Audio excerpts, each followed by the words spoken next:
자, 우리가 지금 새벽마다 에베소서 말씀을 계속해서 같이 나누고 있습니다. 이 에베소서 말씀에서 특별히 이 며칠간의 말씀을 통해서 바울은 에베소서의 성도들을 향한 분명한 메시지 하나를 전해주고 있습니다. 그것은 무엇이냐? 성도된 자로서 우리가 이 땅 가운데 살아가면서 어떠한 삶의 모습을 가져야 하는지, 성도의 삶의 모습에 관한 권면입니다. 특별히 성도는요, 하나님의 부름받은 자들로서 하나님의 뜻에 합당한 삶을 살아야 한다. 성도는 하나님을 모르는 저 허망한 이방 사람들과는 다른 삶을 살아야 한다. 성도는 하나님의 사랑을 받고 있는 자녀로서 하나님과 그리스도를 본받는 삶을 살아야 한다. 또 성도는 악한 세상에서 세월을 허송하며 지내는 지혜롭지 못한 자들과는 구별된 삶을 살아야 한다. 이러한 교훈들을 가지고 성도의 삶에 여러 가지 권면들을 바울이 해주고 있습니다. 자, 그러한 권면들을 하면서 그 중에서도 특별히 바울은요, 우리가 성도들이 삶에서 가지고 있는 우리들의 여러 가지 정체성이라든지 아니면 남들과 맺고 있는 여러 가지 관계들, 그 안에서 우리의 그러한 관계나 신분들 안에서 어떠한 모습으로 우리가 살아가야 되는지 구체적으로 예를 들어가면서 가르침을 주고 있었어요. 특별히 어제 본문에 보시면 부부관계 안에서 어떻게 행하라는 가르침을 줬었죠. 그리고 오늘 본문 말씀에서는 부모와 자녀의 관계에서, 그리고 종과 상전의 관계에서 어떠한 행동, 어떠한 삶의 모습, 어떠한 태도를 가지고 살아가야 되는지, 성도로서의 모습이 어떠해야 되는지 바울이 권면해주고 가르쳐주고 있습니다. 자, 그런데 그러한 모든 삶의 모습 가운데에서 우리가 어떤 모습으로 살아가야 된다라는 가르침 가운데 바울이 세워놓고 있는 가장 큰 원리, 기본적인 핵심이 되는 원리 한 가지가 있습니다. 그게 뭐냐? 에베소서 5장 21절에 드러나는 말씀이에요. 뭐라고 기록되어 있냐 하면 그리스도를 경외함으로 피차 복종하라, 이렇게 되어 있습니다. 그리스도를 경외함으로 피차 복종하라. 어제 이야기했던 부부관계도 마찬가지고요. 오늘 살펴보게 될 부모와 자녀의 관계, 상전과 종의 관계 역시도 그 기본 원리, 근본적인 원리는 뭐냐? 그리스도를 경외함으로 피차 복종하라는 이 큰 원리와 가르침의 구체적인 적용이라고 할 수 있겠습니다. 자, 그러면 오늘 본문 말씀을 우리가 이제 차근차근 보면서 바울의 권면이 어떻게 부모와 자녀의 관계, 종과 상전의 관계에서 이루어져야 하는지를 우리가 좀 같이 살펴보고 나누어 보고, 우리의 삶의 모습이 바울이 가르쳐주는 성도의 삶의 모습과 부합하는지 한번 되돌아보는 시간이 되었으면 좋겠습니다. 여러분, 오늘 본문 1절과 2절인데요. 우리 한번 같이 봉독해 보겠습니다. 자녀들아, 주 안에서 너희 부모에게 순종하라. 이것이 오늘이라. 공경하라. 이것은 약속이 있는 첫 계명이니. 아멘. 자, 먼저 부모를 향한 자녀의 태도가 어떠해야 되는지 그 가르침을 주고 있습니다. 자녀들아, 주 안에서 너희 부모에게 순종하라, 이렇게 얘기했어요. 사실 자녀가요, 부모에게 순종한다는 것은 너무나도 당연한 이야기인 것 같습니다. 더군다나 효를 중시하는 우리나라 문화에서는 더욱 당연한 이야기인 것 같습니다만, 바울이 부모에게 순종하라고 하는 이 권면은요, 단순한 효의 개념을 뛰어넘는 거예요. 단순한 효의 개념만을 이야기하는 게 아닙니다. 부모와의 관계뿐만이 아니라 다른 관계에 대한 권면에서도 단순한 관계만을 이야기하는 게 아니에요. 여러분, 1절 본문 한번 잘 보세요. 부모에게 순종하라라고 이야기하면서 그 앞에 바울이 뭐라고 한마디 더 했습니까? 주 안에서라고 했죠. 주 안에서. 단순히 너희는 부모님한테 잘해야 된다, 너희 효도해야 된다, 이 정도의 권면이 아니라는 거예요. 모든 사람들한테 이야기하는 그냥 관례적이거나 도덕적인 차원을 넘어서서 그냥 효를 행하라는 도덕적인 차원의 이야기만이 아니라 그리스도를 주로 경외하는 주의 백성들답게, 성도들답게 자신의 부모를 그리스도 주를 섬기듯이, 주 안에서 우리 그리스도를 섬기듯이 부모님에게 순종해라. 그것이 성도로서 가져야 하는 삶의 태도이다. 이렇게 큰 의미로 이야기해 주고 있는 겁니다. 부모에게 순종하는 것은 그냥 단순한 효의 개념으로 부모님께 잘해라가 아니라 그리스도를 섬기듯이 성도라면 부모에게 순종하는 삶의 태도를 지니고 있어야 한다라고 가르쳐 주는 거예요. 그런데 이 말씀에서 우리가 한 가지 주의해야 될 게 있습니다. 그게 뭐냐 하면 이 부모에게 순종하라는 말씀이 그 다음 3절 말씀과 이루어지면서 순서가 약간 바뀌는 수단처럼 여겨지면 안 돼요. 무슨 이야기냐? 여러분 본문 3절 한번 보세요. 3절 같이 봉독해 봅니다. 이로써 내가 잘되고 땅에서 장수하리라. 자, 부모에게 순종해라. 그렇게 하면 네가 잘되고 이 땅에서 장수하리라 그랬지요. 이 말씀 신명기 5장 16절에 나오는 말씀입니다. 너희가 하나님 여호와가 내게 준 땅에서 네가 생명이 길고 복을 누리리라. 이 구체적인 구약의 말씀을 가지고 이야기하고 있는 건데, 부모 공경을요, 부모에게 공경하고 부모에게 순종하는 것을 세상에서의 복락을 누리기 위한 수단으로 잘못 이야기하면 안 된다는 거예요. 순서가 잘못되면 안 된다는 거예요. 너희가 이 땅에서 장수하고 복을 누리기 위하여 부모에게 순종하라가 아니라는 겁니다. 부모 순종이 세상 복락을 위한 수단으로 뒤바뀌지 않도록 주의해야 되는 겁니다. 그런데 여러분, 우리가 그리스도를 경외하는 것, 하나님을 섬기는 것, 주 안에서 부모에게 순종하는 것, 이것이 내가 잘 되기 위한 수단이 되어서야 되겠습니까? 그러한 수단으로 내가 부모에게 공경하는 것, 그래서야 되겠습니까? 그게 아니잖아요. 수단으로서가 아니라 참된 감사와 순종으로 부모님을 공경하는 것, 단순한 효의 개념도 넘어서서 그리스도를 경외하는 것처럼 부모님을 공경하고 부모님께 순종하는 것, 이것이 성도가 가져야 하는 삶의 모습. 단순한 너희가 복락을 누리기 위한 수단이 되어서는 안 된다. 단순한 효의 개념으로 부모님께 잘하라는 것이 아니다. 그리스도인답게 성도의 삶의 모습은 그리스도를 섬기듯이 부모님께 순종하고 공경하는 모습, 그것이 성도가 가져야 하는 삶의 태도이다라고 바울이 가르쳐주고 있는 겁니다. 자, 그리고 계속해서 바울은 이제 자녀가 부모에게 하는 모습을 이야기했으면 부모가 자녀에게 어떻게 해야 되는지도 가르쳐주고 이야기합니다. 오늘 본문 4절이요. 4절 말씀 우리 한번 같이 봉독해 보겠습니다.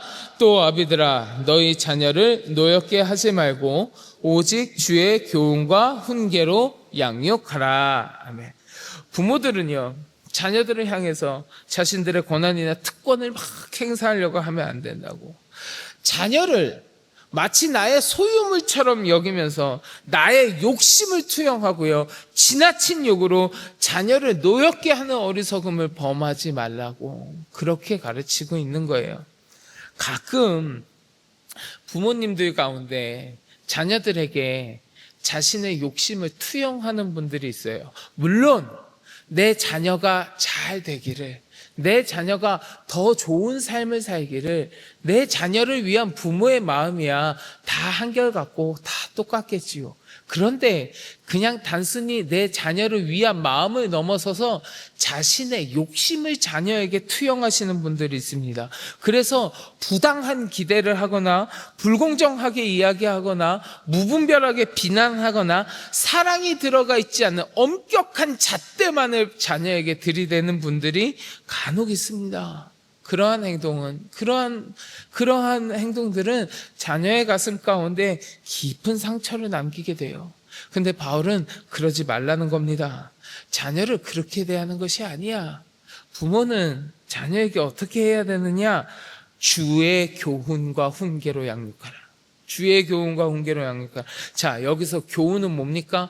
말씀으로 가르치는 교육을 이야기하는 거고요. 훈계는 뭡니까? 잘못된 길을 바로잡아주는 훈련을 의미하는 거예요. 바울이 권면하는 부모의 양육은 뭐냐?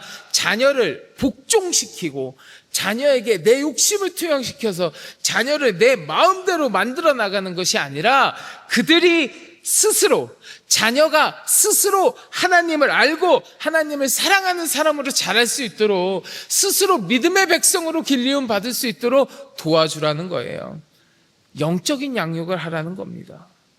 성도가 자녀를 잘 양육하는 부모의 역할을 감당할 때 반드시 기억해야 하는 것, 부모는 자녀의 삶의 주인이 아니라 하나님이 나에게 이 자녀를 잘 양육하도록 맡겨주셨다라고 하는, 내가 부모라고 하는 하나님의 청직이라는 것을 기억해야 된다라는 겁니다.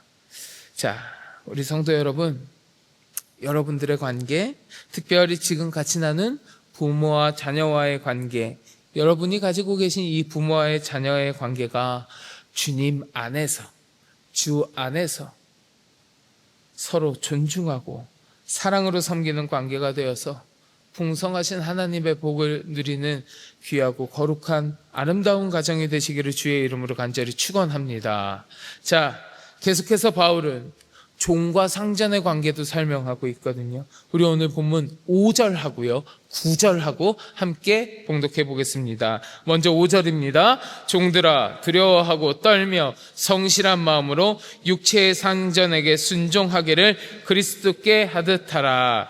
9절 말씀도 같이 봉독해 보겠습니다. 상전들아, 너희도 그들에게 이와 같이 하고 위협을 그치라. 이는 그들과 너희의 상전이 하늘에 계시고 그에게는 사람을 외모로 취하는 일이 없는 줄 너희가 알미라. 아멘. 물론 우리가 지금 살아가는 이 시대에 뭐 예전처럼 종이 있거나 노예제도가 있거나 우리는 그런 시대를 살아가고 있지는 않지만 이 말씀만을 가지고도 우리가 사회 가운데, 회사 가운데 아니면 여러 가지 관계들 가운데에서 고용인과 고용주 아니면 직원과 상사 등 여러 가지 관계에 적용할 수 있는 말씀이 아닐까 싶습니다. 자, 먼저 바울은 종된 자들에게 뭐라고 이야기했습니까? 두려워하고 떨며 성실한 마음으로 그리스도께 순종하듯 하라, 이렇게 권면했어요. 고대 사회에서요, 이때 당시에 종은요 인격적인 대우를 받을 수 있는 존재가 아니었습니다. 말 그대로 종이고 노예였어요. 인격적인 대우를 해주는 사람이 아니었단 말이에요. 하지만 바울은 그 종들에게 자신들이 하고 있는 그 일이 단순하게 자기의 주인에게, 사람에게 하는 일, 내가 아무런 대우도 받지 못하면서 정말 그냥 단순히 내 주인을 위한 종살이 하는 것처럼 그렇게 여기지 말아라. 그런 마음가짐으로 일하지 말아라. 그거 아니라 너희가 하는 그 모든 일들을 주께 행하듯이 해라. 주께 행하듯이 하라고 이야기하고 있어요. 관점이 변하는 겁니다. 자신이 행하고 있는 행동, 그 모습의 관점이 변해버리는 거예요. 자기가 하고 있는 일을 단순히 돈 벌기 위한 수단, 직업, 자기 주인 때문에 어쩔 수 없이 하는 일이 아니라 내가 하는 모든 행동을 하나님의 영광을 위한 거룩한 섬김으로 승화시켜버리는 거예요. 주인을 위해서가 아니라 주를 섬기듯이 하라.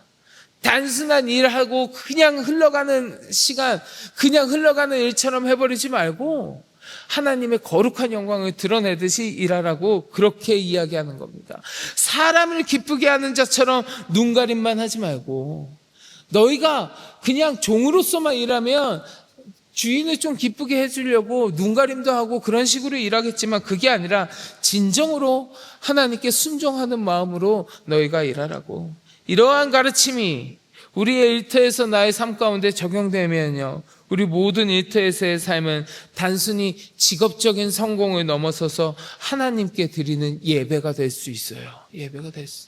그냥 일만 하고 직업적으로 돈만 벌고 하던 나의 모든 관계와 나의 삶의 모습이 그것을 넘어서고 관점이 변하고 그리스도께 하듯이 나의 생각과 관념이 변하면 나의 삶에, 내가 일하는 그 현장 자체가 하나님께 예배드리는 현장이 될 수 있단 말이에요.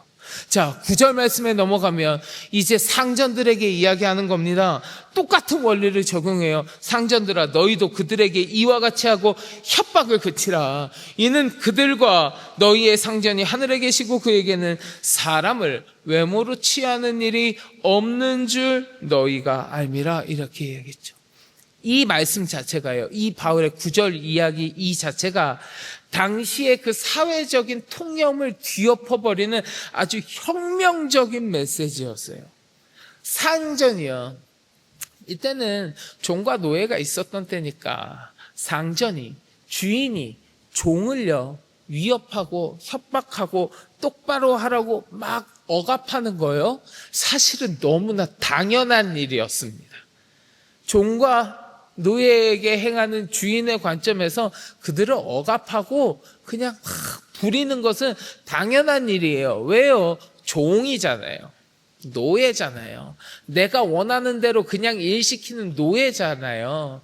그들을 그냥 억압하고 일시키는 거 당연한 일이었다고요. 그런데 바울이요, 이 상전들에게 그 종들을 그렇게 종으로서만 부리지 말고 인격적으로 대해주고 협박하거나 위협하지 말라고 단호하게 명령하는 거예요. 단호하게. 왜요? 종이 되었던, 상전이 되었던 그들에게도, 그 종들에게도 상전과 마찬가지로 동일하신 주님이 계시기 때문에, 그들도 주의 백성이기 때문에 그래요. 하나님 앞에서는 사회적인 지위나 권력이 아무런 의미가 없습니다. 사회 가운데, 그때 당시의 사회 가운데 나의 신분이 종이냐 아니면 상전이냐에 따라서 엄청난 차이가 있죠. 말로 다 표현할 수 없는 어마어마한 차이가 있습니다. 그러나 그 차이가 하나님 앞에서는 아무것도 아니라는 거예요. 하나님은 그 계급을 가지고 사람을 판단하시는 분이 아니거든요. 주님은 사람을 외모로 취하시지 않는 줄, 취하는 일이 없는 줄 너희가 알미라. 주님은 외모로, 너희가 가지고 있는 신분으로, 너희가 갖고 있는 돈이나 명예나 권력으로 그걸 가지고 사람을 판단하시는 분이 아니라는 겁니다. 그리고 종에게도 마찬가지로 그 하나님이 계시니 너희는 그들을 인격적으로 하나님의 백성으로 대해라 라고 상전들에게 바울이 명하고 있는 겁니다. 이 말씀 오늘날 우리들에게도 마찬가지예요. 우리들의 관계 가운데에서도 우리가 직장 생활에서 나보다 아랫사람이 있을 수 있습니다. 여러 가지 관계들 가운데에서 내가 이야기하고 훈계하고 여러 가지들을 권면하고 하는 나보다 아랫사람들이 있을 수 있습니다. 내가 세상 사람들이 이야기하는 권력이라는 것 남들보다 조금 더 가지고 있는 위치에 있을 수도 있습니다. 돈이나 명예 같은 거 조금 더 있을 수도 있습니다. 그러나 내가 갖고 있는 그 모든 것들은 하나님을 섬기기 위함이지 내가 이 땅 가운데 군림하라고 주님께서 주신 것이 아니라는 거예요. 나에게 하늘에 계신 하나님이 계시듯 저들에게도 하나님이 동일하게 계시니 저들을 억압하고 핍박하고 위협하는 그러한 일들을 멈추라, 그렇게 행하지 말아라 라고 바울이 권면하고 있는 겁니다. 자, 사랑하는 성도 여러분, 오늘 본문을 통해서 우리가 부모와 자녀의 관계, 그리고 일터에서의 종과 상전의 관계를 통해서 바울이 우리 삶의 관계에 대한 가르침을 함께 살펴보고 가장 큰 원리가 그 안에 있음을 같이 나누었습니다. 그 원리가 무엇이라고 말씀드렸습니까? 그리스도를 경외함으로 피차 복종하라. 주 안에서요, 주 안에서. 우리가 삶에서 맺고 살아가는 모든 관계의 중심에는 예수 그리스도가 계셔야 한다는 겁니다. 모든 관계는 주 안에서 이루어져야 한다는 겁니다. 자녀가 부모에게, 부모가 자녀에게, 종과 상전이 서로가 서로에게 그 관계 속에서 보여주어야 하는 모습은 무엇이냐? 그리스도께서 우리에게 보여주신 사랑과 섬김의 모습. 그것이 나의 삶의 모든 관계 가운데 드러나야 한다는 겁니다. 세상은 힘과 권력, 돈과 명예, 계급과 같은 것으로 우리들의 관계를 정의하지만 성도된 우리들은 그리스도의 사랑 안에서 사랑과 겸손 그리고 섬김으로 그 관계를 맺어나가야 하는 거예요. 에베소서에 나오는 바울의 가르침, 그 가르침에 따라 우리의 삶의 모든 영역에서 그리스도를 섬기듯이 나의 관계들을 맺어 나갈 때, 서로를 대할 때에 그곳이 바로 하나님의 통치가 임하는 거룩한 공동체가 되어질 줄 믿습니다. 바라기는 이 시간 함께 하신 우리 성도 여러분, 여러분들의 삶이 바울이 이야기하는 성도의 삶의 모습이 되셨으면 좋겠습니다. 피차 복종하라, 그리스도를 경외함으로. 이 원리를 가지고 여러분들의 삶의 모든 관계, 성도의 모습이 드러나심으로 말미암아 여러분들의 관계와 모든 삶의 영역이 거룩한 하나님의 나라와 주님의 영광을 드러내는 그러한 귀하고 복된 성도의 삶이 되시기를 주님의 이름으로 간절히 축원합니다. 우리 같이 기도하겠습니다.